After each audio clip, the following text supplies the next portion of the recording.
What's going on YouTube? Masex back with another video. Today we're looking at the NFL. Every year, every summer, there's a lot of preseason hype about players or teams that we have super high expectations on. A lot of times they don't actually live up to the hype. Today we're going to be looking specifically at 3 players that I have offensively who may not realize the expectations and the hype that they're receiving right now at this particular moment before the NFL season starts. Now, if you haven't already, go ahead and subscribe to this channel. Nothing but football content. I'm going to keep bringing it out week after week. We're going to hop straight into it. My 3 offensive players that will struggle in the 2023 NFL season. And without further ado, let's get to it. All right, we're going to start off with the bad man himself, Aaron Rodgers. Sky-high expectations for Rodgers and the New York Jets. Rodgers struggled all throughout 2022 after back-to-back NFL MVPs, 2020, 2021 respectively. Now, his completion percentage dropped to around 65% last year after being damn near around 70%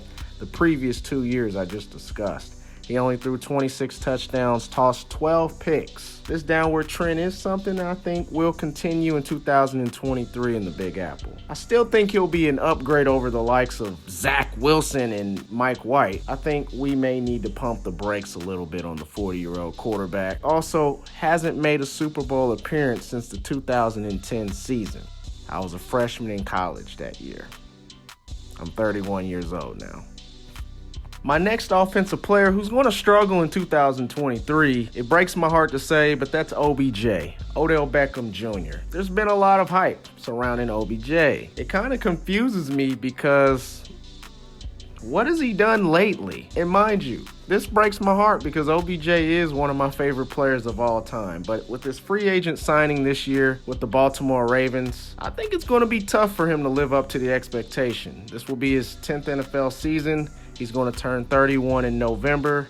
OBJ, who did sign a 1-year deal up to $18 million, was paid like a wide receiver one, but hasn't played like one since 2019, we could say. And even for his standards, relatively speaking, that was a down year. He hasn't played football since February 2022, when he tore his ACL in the first half of the Super Bowl. He had somewhat of a resurrection when he was traded to the Rams midway through that season. He clearly, to me, was not what he used to be. Now we're going to fast forward 2 seasons. I could see a letdown season in the range of outcomes from one of my favorite players of all time. All right, last but not least, my 3rd offensive player I had to talk about today who's not going to have the season you think is none other than DJ Moore. I love DJ Moore. Once again, he's another guy that I really like, but this dude has been in QB purgatory his whole career, and it's not going to change this year with the Chicago Bears. Now, the Bears made headways when they traded with the Carolina Panthers prior to the 2023 draft. They exchanged their number 1 overall pick for Carolina's number 9 pick in DJ Moore. Now, Moore has spent 6 seasons as the Panthers' ace wide receiver.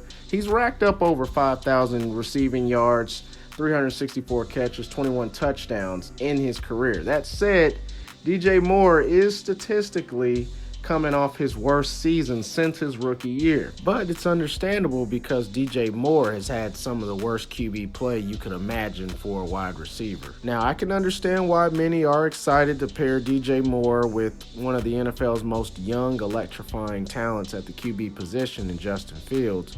But if you look at it, Moore is essentially moving from one bad passing game attack to statistically an even worse one. Justin Fields last year only threw over 200 yards in a game twice. No team ran the ball last year more than the Bears, and that's including an astounding 1,100 yards rushing from their quarterback. I do expect progression in the Chicago passing game, but that progression isn't going to be much different from what DJ Moore individually has already dealt with during the first 6 seasons of his career. All right, so these are my 3 offensive players that I think are not really going to live up to the hype this upcoming season. This doesn't mean that I think they're bad players by any stretch of the imagination, but there's been a lot of rumbles and swirls about them and their team, and I just don't think that they're going to have the season that a lot of people are hoping. But nonetheless, if you made it this far in the video, deeply appreciate it. be on the lookout for more football content. If you haven't already, go ahead and like and subscribe. But all right, I'm gonna go ahead and let y'all go. I'll see y'all in the next video.